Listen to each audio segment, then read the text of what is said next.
vamos agora, encerrando essa etapa, para a sessão de perguntas e respostas, seguindo a mesma ordem que a gente manteve até agora, começando pelo senador Eduardo Braga. Por, inicialmente, uma pergunta comum a todos os participantes, que é a seguinte: o presidente Bolsonaro, recentemente, a decisão do Congresso de incentivar a construção de gasodutos.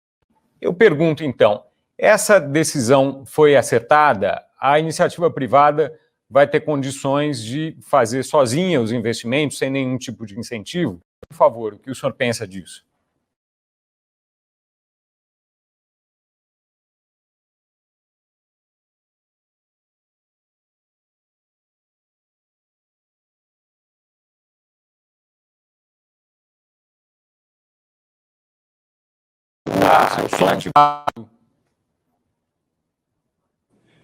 Ok, agora devem estar me ouvindo, o microfone estava fechado.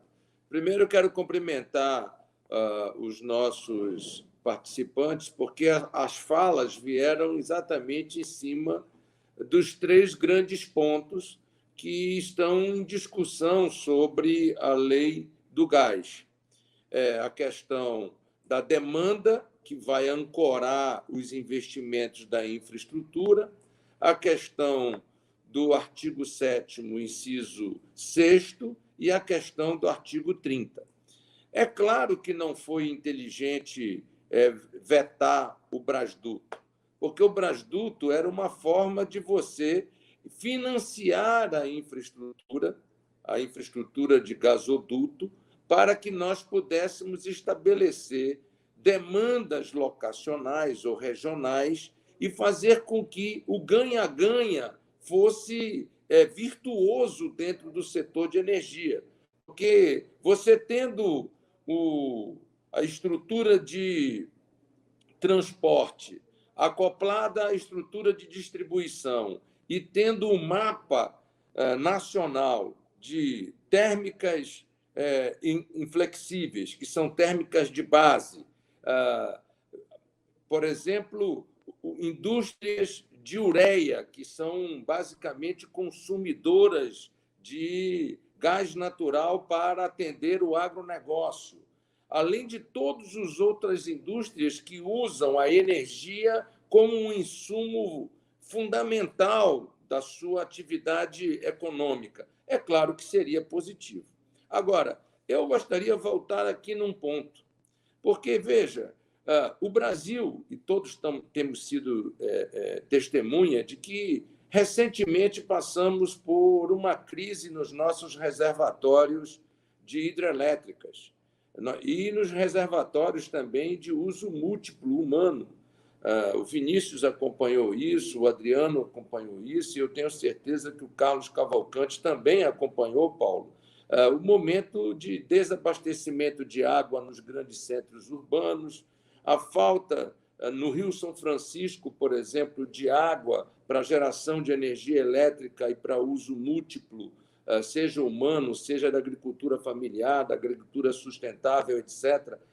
Até por isso, as térmicas inflexíveis de base são importantíssimas para o Brasil, porque se nós estamos, de um lado, proibidos de construir novos reservatórios pelas leis ambientais e construindo hidrelétricas a fio d'água, e hidrelétricas essas que funcionam apenas 4 meses por ano, nós precisamos, para podermos ter uma energia num preço médio baixo, de térmicas de base, com CVU baixo, por volta aí de 70, 80, 100 reais, que vão garantir com que o custo de energia elétrica brasileira finalmente seja competitivo com o custo de energia elétrica mundial.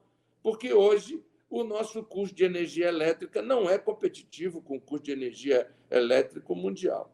Por outro lado, a questão regional ela está diretamente ligada ao custo de transporte interno dentro do país. O que é mais barato? Transportar o gás e produzir a ureia no coração do agronegócio brasileiro, ou você pegar a ureia no litoral e ter que transportar a ureia do litoral até o centro do agronegócio. O que é mais barato para o custo Brasil? Por outro lado, além da questão da administração dos reservatórios, nós teremos um outro ganho, é que nós estaremos gerando energia firme próximo ao centro de carga, o que significa menos custo de transporte em ultra alta tensão, menos custo de transporte em alta tensão, e nós poderíamos finalmente ter recursos para melhorar aquilo que está envelhecido, defasado tecnologicamente, que são as nossas redes de baixa tensão. Veja, nós não conseguimos implementar a rede de baixa tensão no Brasil, que são as redes das distribuidoras, com inovações tecnológicas, smart grid, leitores remotos de grandes consumidores, etc., no nível que nós deveríamos fazer. E mais, nós estamos acabando fazendo com que o grande negócio da petroquímica, que poderia ser a mudança da nafta para o gás natural, que nos inseriria competitivamente no mercado mundial, já que nós perdemos só no mercado da petroquímica, e aí eu me lembro dessas máscaras aqui. Nós não fomos capazes de produzir máscaras de proteção no início dessa pandemia. Por quê? Porque nós estávamos com a nossa indústria de petroquímica, sem ela nós não conseguimos fazer essas máscaras, completamente despreparada por falta de matéria-prima. Ora, o gás, portanto, é matéria-prima. O que eu apenas quero contribuir é no sentido de que eu creio que, mesmo com o texto que veio, é possível, em nível infralegal, através de decretos presidenciais, remover estas questões que nós estamos colocando.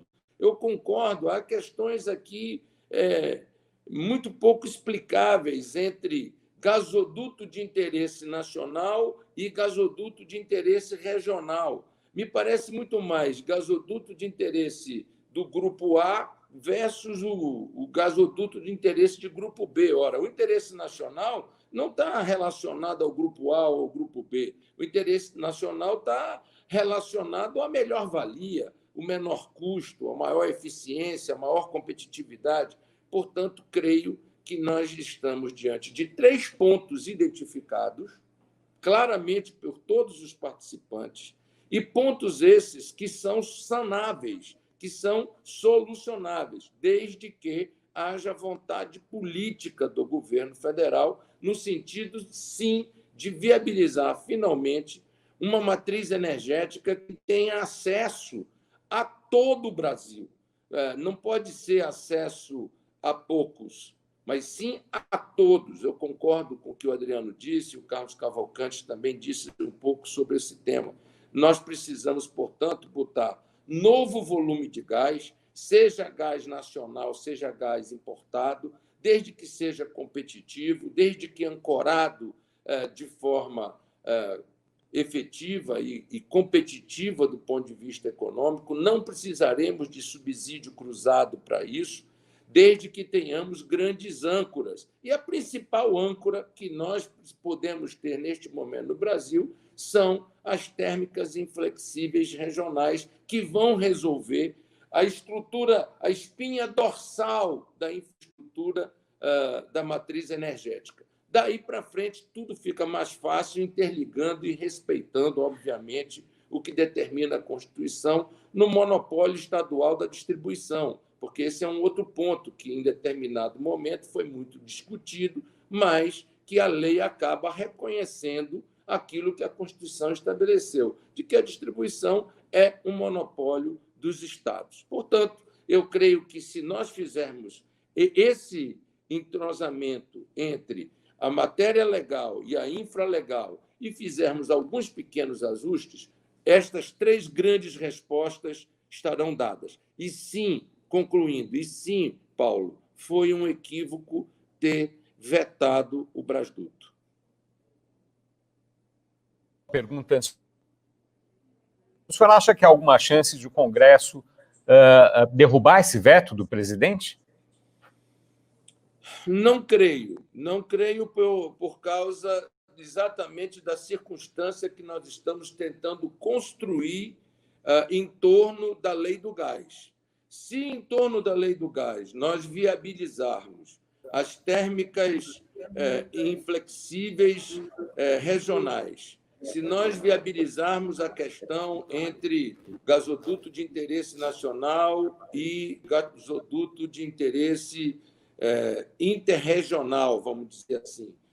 Dando um exemplo, nós temos uma termoelétrica no Brasil muito conhecida, construída na época pela Enron, aquela empresa americana que depois veio até a falir. A Enron construiu uma térmica a gás no Centro-Oeste, denominou de Mário Andreasa e fez um ramal do Gasbol até a térmica. O que aconteceu? Por decisão de quem explorava o transporte, foi negado, não se sabe exatamente por quê, o acesso ao gás. Essa térmica teve que ser sublocada a quem explorava o gasoduto do Gasbol por um preço que não era um preço de mercado, era um preço praticamente imposto. E veja, o que é isso? O que é isso? Ele perguntou se o governo não derrubar o veto do Brasil. Já derrubou. Derrubou? Quando? Faz uns 4, 5 dias. Bem, estou me trazendo aqui uma informação que teria... Eu estou aqui em dúvida com uma informação, eu vou checar enquanto os outros estão falando, e aí eu peço até uma parte para poder concluir a minha fala. Mas o que eu acho é que as térmicas locacionais, elas chegarão à ponta, estabelecendo a demanda que viabiliza a infraestrutura local.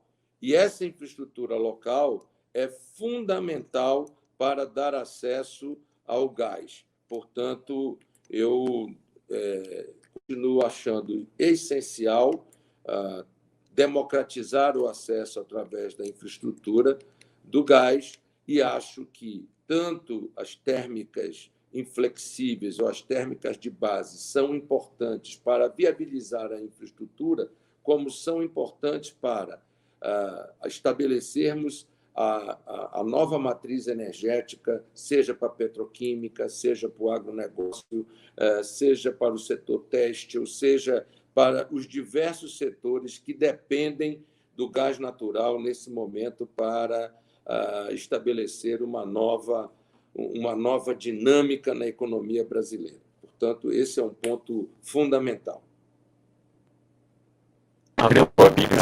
Por favor, qual a sua opinião sobre o veto ao Brasduto?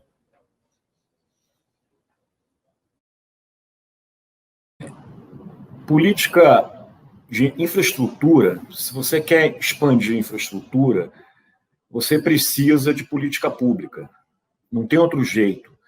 Não é com o mercado que você vai expandir infraestrutura básica. Nem no Brasil, nem no lugar nenhum do mundo aconteceu isso. Então, uma maneira que você teria de expandir a infraestrutura era o Brasduto, né? Isso, por decisão política do governo, ele achou que não deveria ser dessa forma. Estamos tentando agora, como o senador colocou, uma outra forma, que é através das térmicas inflexíveis, né, onde o setor elétrico, né, vai ajudar e pagar essa conta da interiorização de gasodutos, né? Então, só tem essas duas maneiras. E agora, se não for dessas duas maneiras, Paulo, você não vai expandir a infraestrutura, a gente vai ficar com essa infraestrutura precária e incipiente que a gente tem hoje no Brasil, né? Então, é decisão política, como o senador colocou. Se o governo acha que não é através do Brasduto, tem que ser, então, através da questão das terras inflexíveis, que também é política pública. Se não for feita as térmicas inflexíveis, se esses leilões locacionais não acontecerem, Então, a gente não vai expandir a infraestrutura, não tem jeito. A gente vai ficar com essa infraestrutura precária. Falar que a gente vai dar protagonismo ao gás através de transporte de caminhão ou de trem, como já se falou, é uma brincadeira, né? Gás, eu volto a dizer, é uma indústria de escala, né? Isso aí chega a ser uma irresponsabilidade falar uma coisa dessas. Não é que o modal do caminhão e do trem seja ruim. Vamos também transportar por caminhão e por trem. Mas se a gente quer protagonismo, se a gente quer universalizar o gás, é gasoduto, não tem outra alternativa. Se a gente quer gás mais barato, a gente também tem que expandir gasoduto, porque não tem jeito. Se a gente quer monetizar o gás do pré-sal e o gás da Amazônia e o gás da Bacia do Parnaíba, também tem que ser com gasoduto, não vai ser com caminhão nem com trem. Então, eu acho que essas decisões que têm que ser feitas, né? Então, está na hora de tomar essas decisões, como o senador colocou. Se não vai ser na lei, que seja através, então, de infralegal, né? O que não pode é a gente, por exemplo, ficar refém do GNL, né? Hoje, na realidade, o que está acontecendo no Brasil é que os produtores eles estão, quer dizer, podendo arbitrar entre o GNL e o gás brasileiro, né? A gente hoje já importa 50% do gás que a gente consome. Se a gente não monetizar esse gás associado em terra e no mar do Brasil, se o consumo de gás vai crescer, concordo com o Cavalcante, vai crescer muito pouco. Eu acho que a lei, do jeito que ela está escrita, se a gente fizer outro webinar desse daqui a 3, 4, 5 anos, a gente vai ver que não aconteceu praticamente nada no mercado de gás. Se não houver essas alterações que a gente está propondo aqui, a gente vai outra vez ter uma lei meio que inócua, como foi aquela que foi aprovada em 2009, que também não aconteceu praticamente investimento no mercado de gás. Vamos continuar na mesma, entendeu? Então, essa que é a questão. A gente tem que entender no Brasil, quer dizer, que a gente precisa de expandir a infraestrutura, a gente precisa criar demanda, né? Volto a repetir, oferta a gente tem, mas precisa criar demanda, como foi colocado aqui. Por que está reinjetando muito gás hoje? A gente está reinjetando também quase o consumo brasileiro, mais de 50 milhões de metros cúbicos por dia. Mas por que está reinjetando? Porque o dono desse gás, ele olha lá de binóculo da plataforma e ele não vê mercado no Brasil. Então, a gente precisa criar mercado para que ele não reinjete o gás. Lógico que uma parcela desse gás tem que ser reinjetada, porque ele ajuda a produzir mais óleo. Mas tem outra parcela que poderia ser comercializada desde que você crie mercado para esse gás, coisa que a gente não está fazendo. Então, a gente vai ficar refém do GNL. Daqui a pouco estamos importando 80% do gás que a gente consome no Brasil. E se o GNL daqui a 2 anos não tiver com esse preço que está hoje, né, tiver um preço mais caro, como é que a gente fica? Aí sim que nós vamos ter tarifas de energia das mais caras do mundo. E só para complementar, também tem uma coisa interessante na questão da térmica, é que ela vai ajudar a gerenciar a água do reservatório. E hoje, a água não é mais monopólio do setor elétrico. Acabamos de aprovar no Congresso Nacional, graças a Deus, um marco legal do saneamento. A gente precisa de água para fazer saneamento. A gente precisa de água para irrigar o Nordeste, né? Então, a térmica também na base vai ajudar isso, vai gerenciar a água do reservatório e, como foi colocado pelo senador, a gente vai tirar a volatilidade do PLD, do preço da energia, que hoje tem uma volatilidade completamente absurda, né, de 40 para 500 reais, coisa que nenhum preço na economia tem isso. Então, tem alguma coisa errada, precisa ser corrigida. E também a gente tem que evitar, pessoal, situações semelhantes que estão acontecendo na Califórnia. Vamos olhar para fora do Brasil. A Califórnia hoje está tendo apagão de 4 horas, 5 horas. Por quê? Porque teve uma adversidade climática, com certeza. Mas desligaram 6 a 9 gigawatts de térmicas a gás. Então, aquele lugar, a Califórnia, que é a referência da energia renovável, está mostrando de uma maneira clara que não dá para você ter segurança energética ainda só com renovável. Bateria é muito caro. Bateria é muito caro, tá certo? Então, hoje, o custo da energia na Califórnia é uns $50 megawatt-hora. Se botar bateria para aguentar 2, 3 horas de apagão, essa coisa vai para $400, $500, né? Se for para 80%, vai para $1.500. Então, isso que a gente tem que também prestar atenção no Brasil. O país, eu sou otimista, já vai voltar a crescer. Eu acho que a gente cresce até em V quando essa vacina chegar. Agora, o consumo de energia cresce muito rápido. Se a gente não tiver térmica na base, a gente está correndo risco, sim, de falta de energia nesse país. Não estou querendo aqui ser pessimista, nem alardear caos, mas eu estou falando isso e a gente vai ver. Vide a Califórnia. Se ano que vem a gente tiver um crescimento econômico de mais de 3%, e eu acho que a gente vai conseguir isso, e se tiver alguma adversidade climática, como, por exemplo, um ano seco, o risco de faltar energia vai outra vez bater na nossa porta. Então, a gente tem que fazer política pública para evitar isso. E qual é a política pública? A que a gente está falando aqui é térmicas na base do setor elétrico. Carlos Cavalcante, por favor, qual a sua opinião sobre o veto ao Brasduto?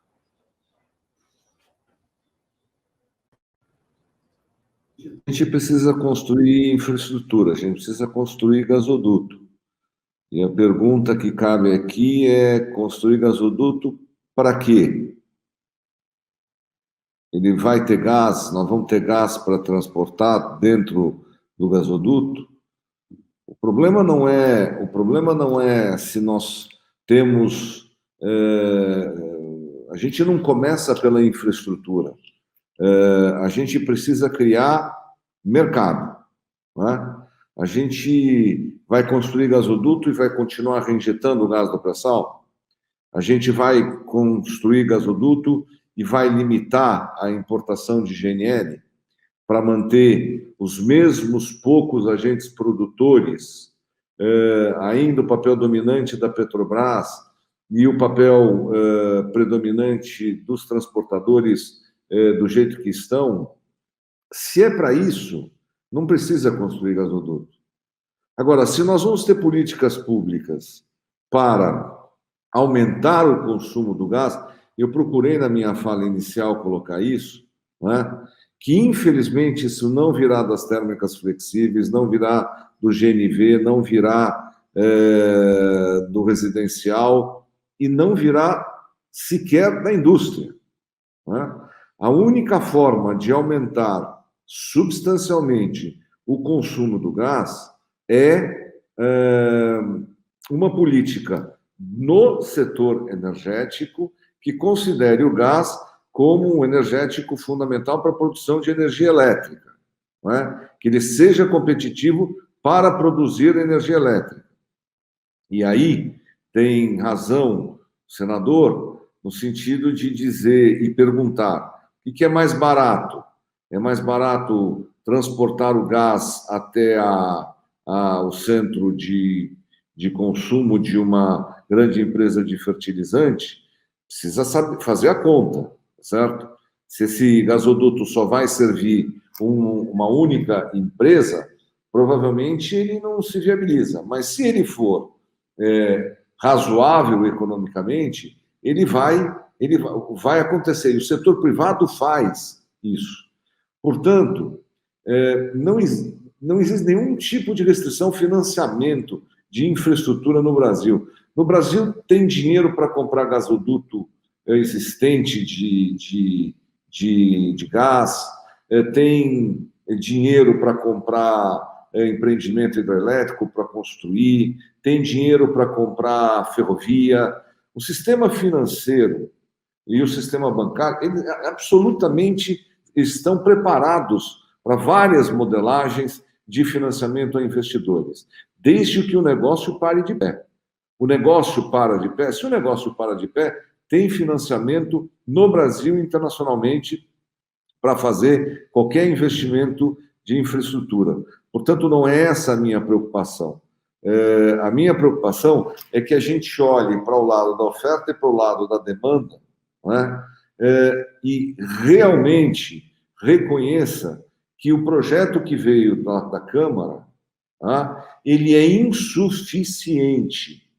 A sua redação é insuficiente para aumentar o número de players nesse setor. Ele é insuficiente para aumentar o número de ofertantes no setor, o número de transportadores no setor.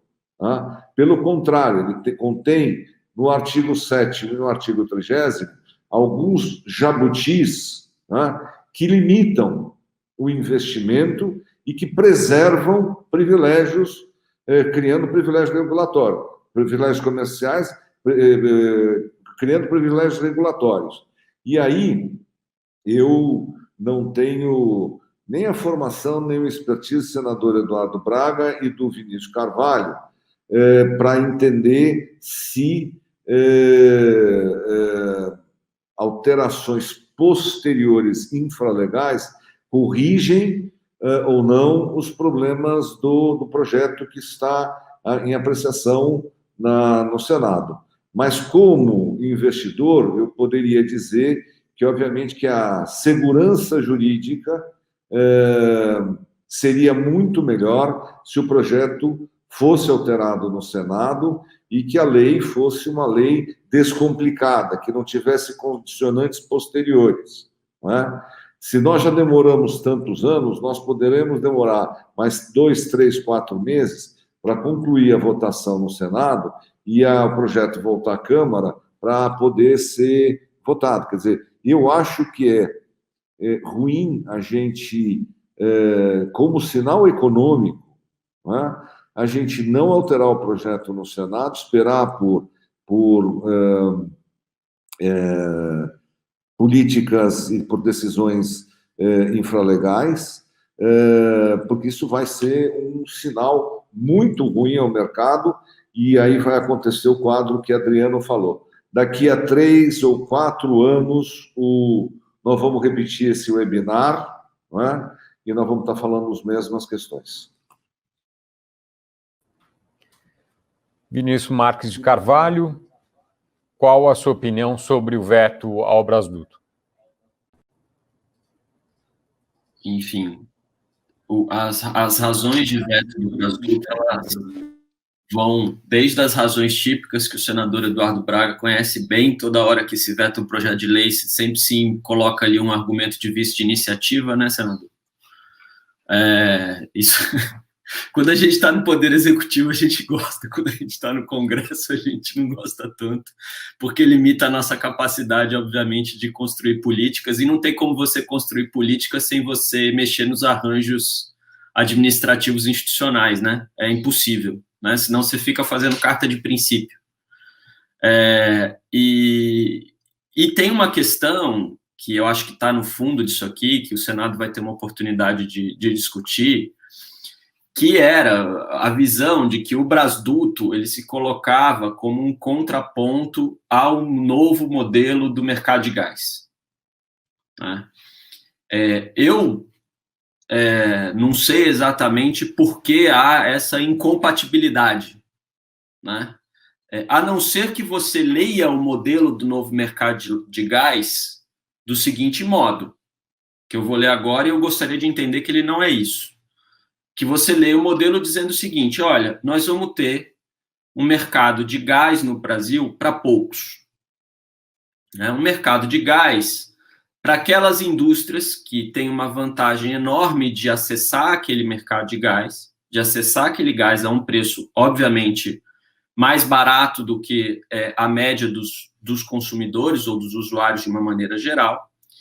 E isso pode levar a um aumento do consumo, né? Mas pode ser que ainda tenha que reinjetar gás, e paciência, vão se usar os mecanismos de transporte gasoduto que justifiquem o investimento privado dentro deste cenário, e ponto final, para viabilizar que a empresa A tenha acesso. Ela vai fazer uma conta, se ela vai lá, a ANP média bitola e fala que aquilo deixou de ser gasoduto de distribuição, deixou de ser de distribuição e passou a ser de transporte, faz o bypass físico, e o cara vai lá e consegue o gás barato dele com um custo para a sociedade, né, que é razoável, porque vai ter gente que vai deixar de ter acesso por conta disso. Né? E, obviamente, que se a gente pensar que o modelo é esse, que a estratégia é essa, que, enfim, esse é o caminho, talvez haja uma incompatibilidade mesmo com você criar um sistema de financiamento de um gasoduto que vai ter que existir, né? De algum modo, para fazer tudo isso que o Adriano Pires e o senador Eduardo Braga estão mencionando aqui em relação às questões das térmicas, e não só as térmicas, né? as térmicas elas vão ser importantes para ajudar a interiorizar a chegada do gás em vários municípios do Brasil, né? E que é um instrumento super, uma forma competitiva, como eu disse, com várias externalidades positivas para a sociedade, e na média, como um todo, mais barato do que o GLP, enfim, com todos os problemas que a gente sabe que né, tem nessa história toda. Enfim, acho que é esse o ponto, né? Eu quero crer que, enfim, essa discussão ela tem uma oportunidade de acontecer agora no Senado e se fazer um caminho, um jogo talvez de encontro dessas duas visões e tentar chegar a um consenso sobre o modelo, né? Vinícius Marques de Carvalho, muito obrigado. Bom, vamos partir agora para a última rodada de perguntas, já misturada com as considerações, porque a gente está no limite do nosso tempo aqui. Começando, então, com o senador Eduardo Braga, eu apresento a seguinte pergunta, senador. O senhor acha que o Senado vai concluir a votação da lei do gás agora, no segundo semestre de 2020, ou isso vai ficar para 2021? E se, eventualmente, haverá necessidade de a Câmara apreciar novamente esse tema?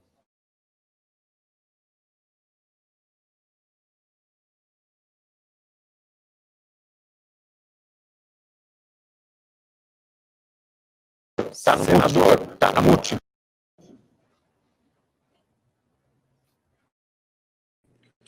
Primeiro, agradecer novamente ao Poder 360, agradecer ao AB pela oportunidade, cumprimentar os meus colegas de painel aqui, o Adriano, o Vinícius e o Carlos Cavalcante. É uma alegria rever o Vinícius, que não via há algum tempo, e o Carlos Cavalcante. O Adriano não, que a gente está sempre discutindo aqui como fazer um pouco melhor as questões para tentar avançar. Eu concordo com tudo que aqui foi dito. Eu acho que o Senado tem que deliberar essa matéria. É óbvio que nós devemos fazê-lo dando a segurança jurídica necessária para o investidor. É importante, sem nenhuma dúvida, que nós possamos, nesta Lei Geral do Gás, não abrir gás para poucos, mas abrir gás para todos. E abrir gás para todos, seja ele nacional ou importado, é ter a infraestrutura de gás no Brasil, e não no litoral. Porque, se você tiver infraestrutura de gás no litoral, você está viabilizando esse gás apenas para poucos, enquanto que o agronegócio, a mineração, a siderurgia, a indústria de transformação brasileira não está necessariamente no litoral, porque a matéria-prima desta indústria está nas regiões internas do Brasil. Por outro lado, o Brasil precisa de segurança energética, de segurança hídrica e precisa ser competitivo do ponto de vista do custo da energia. A única forma de nós conseguirmos fazer com que as três variáveis dessa equação funcionem é usando as térmicas inflexíveis locacionadas para que nós possamos criar uma malha de infraestrutura de gás, Brasil afora, que se some à malha de infraestrutura de distribuição de gás. Portanto, você teria uma malha de infraestrutura de transporte somada a uma malha de infraestrutura de distribuição. Aí sim, o Brasil poderá ter ganhos absolutos de redução de custo de energia, de segurança energética, de segurança hídrica, de competitividade em diversos setores da economia, na petroquímica, na siderurgia, indústrias essas que geram milhões e milhões de emprego. Nós estaremos, se Deus quiser, depois das vacinas, no pós-pandemia, E o nosso grande desafio será voltar a gerar emprego e renda de forma sustentável e fazer com que o Brasil volte a crescer. Creio que o que debatemos hoje, nesse webinar promovido pelo Poder 360, é um dos fundamentos, é um dos pilares centrais de uma economia competitiva, dinâmica, geradora de emprego e de renda, que poderá fazer com que o Brasil ganhe tração econômica para sair da deflação. Portanto, eu espero que o Senado, sim, vote ainda neste segundo semestre e que o faça com a segurança jurídica necessária. Meu caro Carlos Cavalcante, se chegarmos à conclusão de que decretos presidenciais não dará essa segurança jurídica necessária, o Senado não se furtará de fazer o seu dever de Câmara revisora, de Câmara alta do país e promover as modificações necessárias. No entanto, se o sistema, com os próprios players e com o sistema jurídico brasileiro, com os especialistas na matéria, nós chegarmos de que o arcabouço da segurança jurídica, aí sim o Senado buscaria a negociação através dos decretos legislativos. Portanto, a minha conclusão, para encerrar, é dizer que saio desse webinar muito convencido de que estamos aqui no Senado construindo na direção correta. Eu participei ontem de um webinar com todo o setor produtivo brasileiro envolvido com gás. Não só aqueles que produzem o gás, como aqueles que transportam o gás, como aqueles que são os consumidores do gás, portanto, os produtores, os transportadores, os consumidores. Enfim, eu me reuni com mais de 50 diferentes entidades representativas, exatamente para que a gente possa, ouvindo, compreender e fazer com que esta lei, que há 7 anos está adormecida no Congresso Nacional, ela possa vir, mas vir para fazer a diferença. E a diferença significa trazer gás barato para todos, gerar uma infraestrutura de gás para o Brasil, dar dinâmica à nossa economia, possibilitar ao Brasil nós deixarmos de ser um país apenas de commodities naturais, seja minerais, seja agrícolas, e que nós possamos finalmente entrar numa petroquímica competitiva. Portanto, muito obrigado e agradeço a contribuição e os ensinamentos que todos aqui trouxeram para o meu conhecimento. Muito obrigado. Senador Eduardo Braga, muito obrigado pela sua participação. A palavra agora para o Adriano Pires com uma outra pergunta. O Bento Albuquerque disse em entrevista ao Poder 360 que até 2026 haverá escoamento para toda a atual produção de gás do pré-sal em direção a... Então eu pergunto, primeiro, isso é factível? Segundo, isso será suficiente para evitar a reinjeção indesejada nos campos do pré-sal? Acho que a gente precisa de infraestrutura de escoamento, né? Se a gente não construir novos dutos de escoamento, a gente tem hoje duas rotas em funcionamento, a Rota 1 e a Rota 2, lá do pré-sal, e está sendo acabada de construir a Rota 3, né? Mas acho que o Brasil precisa de Rota 4, Rota 5. Se a gente não fizer isso, o que vai acontecer é que nós vamos ter que reinjetar mais gás do que a gente reinjeta hoje, né? A gente está falando aí de, nos próximos 10 anos, você dobrar a produção do pré-sal, né? E já estamos reinjetando lá quase 60 milhões de metros cúbicos por dia, né?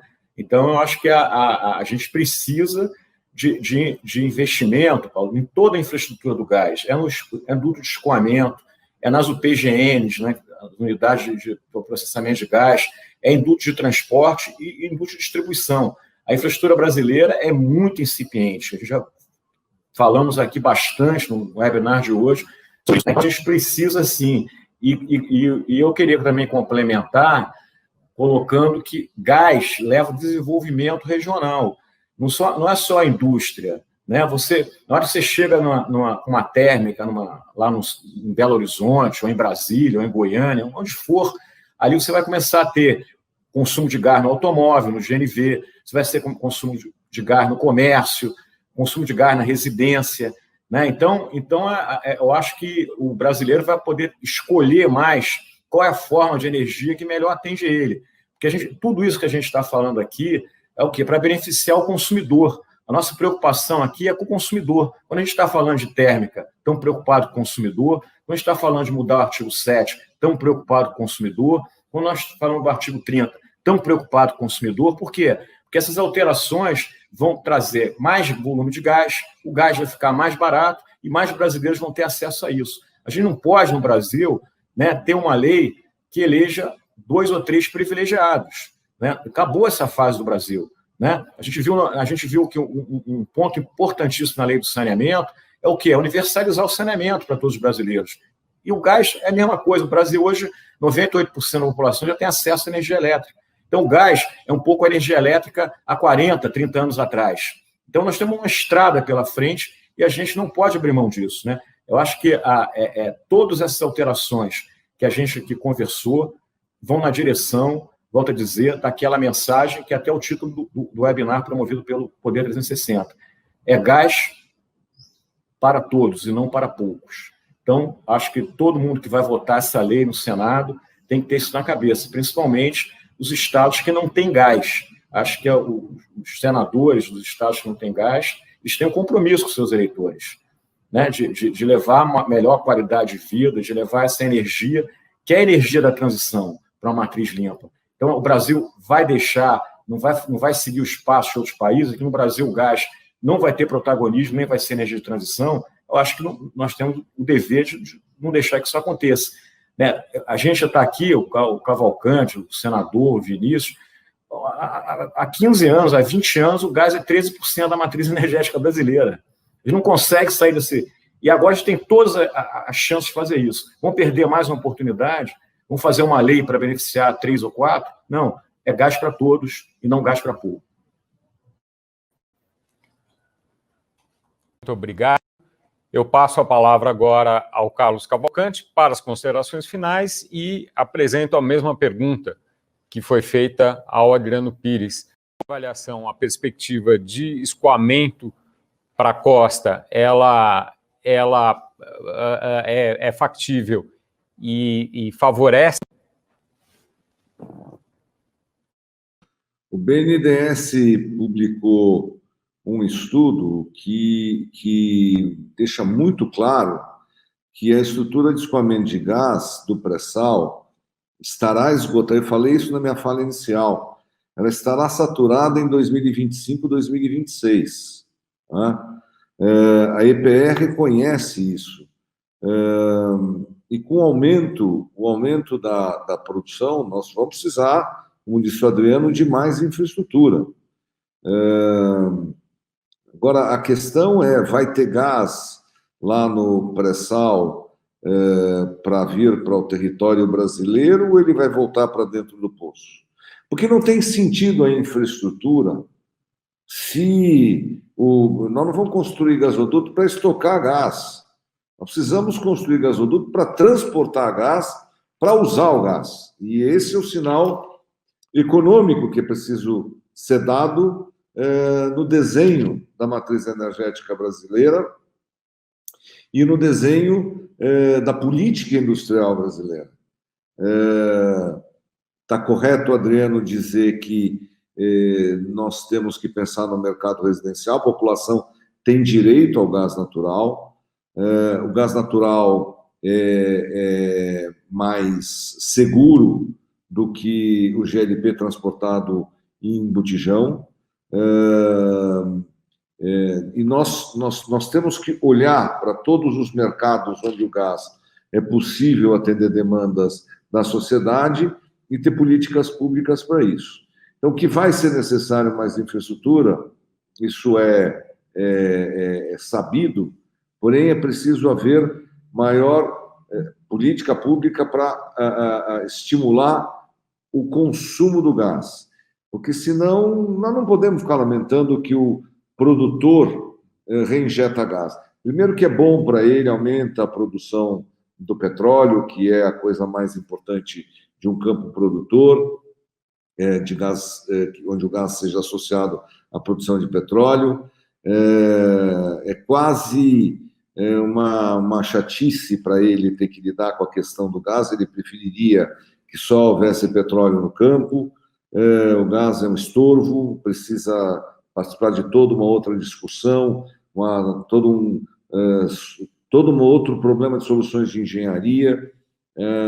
Agora, a única forma de tirar este gás do poço e trazer para o consumo, tá, é dizer a este produtor que ele vai ganhar dinheiro com isso. Não tem outra forma. Não adianta querer fazer por decreto.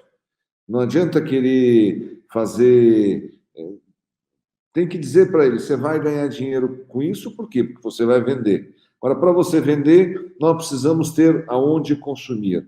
E aonde consumir vai depender da competitividade de tudo isso. Tá? É isso que eu insisto. Nós temos que desenhar um modelo na lei que não seja a atual quantidade de gás que nós estamos consumindo e estamos produzindo, consumindo e transportando.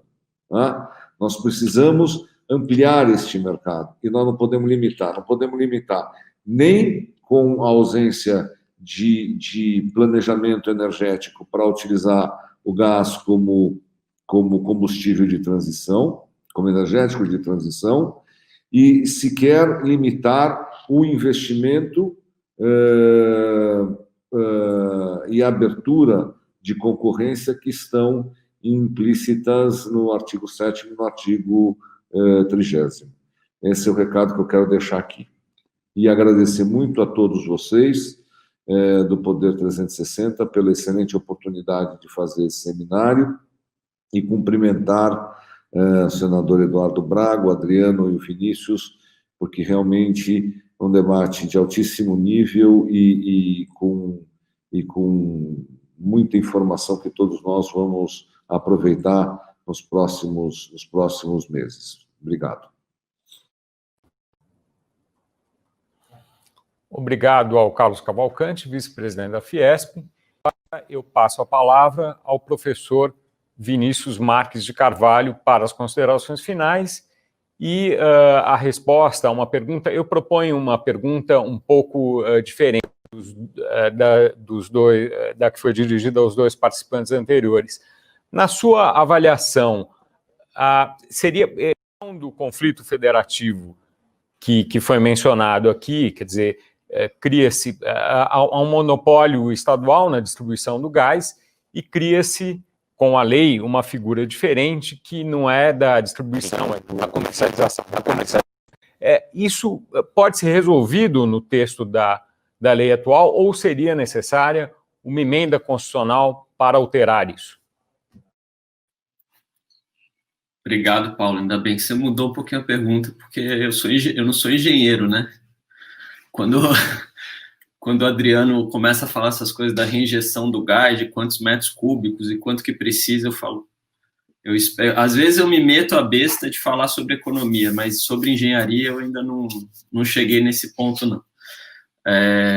Mas veja, acho que tem um ponto aqui que essa questão do consumidor livre e do comercializador, isso já está previsto na lei do gás atual, se eu não me engano. Se eu não salvo o melhor juízo, isso é algo que já está presente, já existe um regramento para isso, né, que não fere o que está disposto na Constituição, né?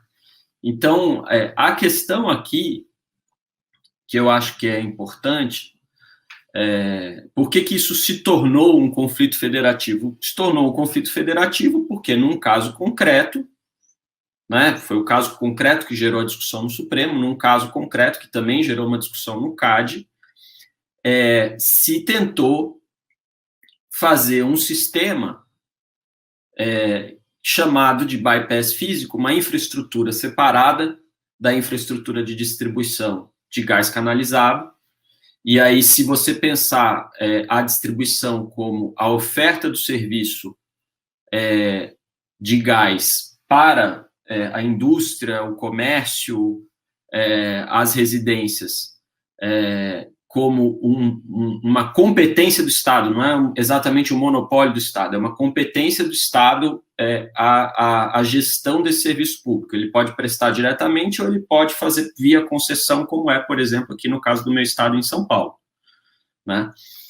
Se você pensar que esse é o modelo e a distribuição de gás para residências, indústrias e comércio se faz dentro de um equilíbrio com um custo fixo elevado e um custo marginal baixo, se você tirar alguém que é âncora desse sistema, de uma região, micro-região desse sistema, para receber e construir uma infraestrutura específica só para ele, e ele deixar de remunerar o custo fixo desse sistema, ou deixar ou não levar isso para a gestão da concessionária de distribuição, você está criando a possibilidade de você fazer uma arbitragem regulatória que vai gerar um custo enorme para quem está dentro do sistema. Né? O gás canalizado, ele é serviço público, como o Adriano mencionou, ele é tarifa. Né? Então, você tem que... o conflito federativo, ele só acontece quando alguém resolve dizer que algo que está dentro do espectro da competência do Estado não está dentro do espectro da competência do Estado. Por isso que dá a confusão. E a lei, ela cria uma possibilidade de você fazer isso sem que isso pese para o sistema. Né? Isso já está dado hoje. Né? O que o artigo 7º está fazendo aqui é criar uma forma, a partir do inciso 6º, de jogar para a ANP a decisão sobre o que é o que é transporte e o que é distribuição. E isso não cabe à ANP. No fundo, é isso que está acontecendo. Isso não cabe, não é a ANP que tem que dizer o que é transporte e o que é distribuição. Né? É a lei interpretando a Constituição. A Constituição fala em duto de transporte e em serviço de gás canalizado de competência dos estados. E o duto de transporte é a competência da regulação federal. A dicção é simples na Constituição, né? Então, acho que a gente tem que tomar só um cuidado, e como eu disse, se a gente não tomar esse cuidado, um debate de emenda constitucional envolveria, enfim, discussões das mais variadas, inclusive discussões federativas, discussões de cláusulas pétreas, nem vou entrar nesse debate aqui, mas a gente tem que tomar um cuidado, porque a gente não pode correr o risco de criar um sistema de gás para poucos, com insegurança jurídica para todo mundo, né? Na linha aí do que vocês comentaram. E com isso eu agradeço a oportunidade de estar aqui debatendo esse tema com vocês e com os nossos ouvintes aqui, e o senador Eduardo Braga, o Adriano, o Carlos Cavalcante também. Obrigado pelo convite novamente.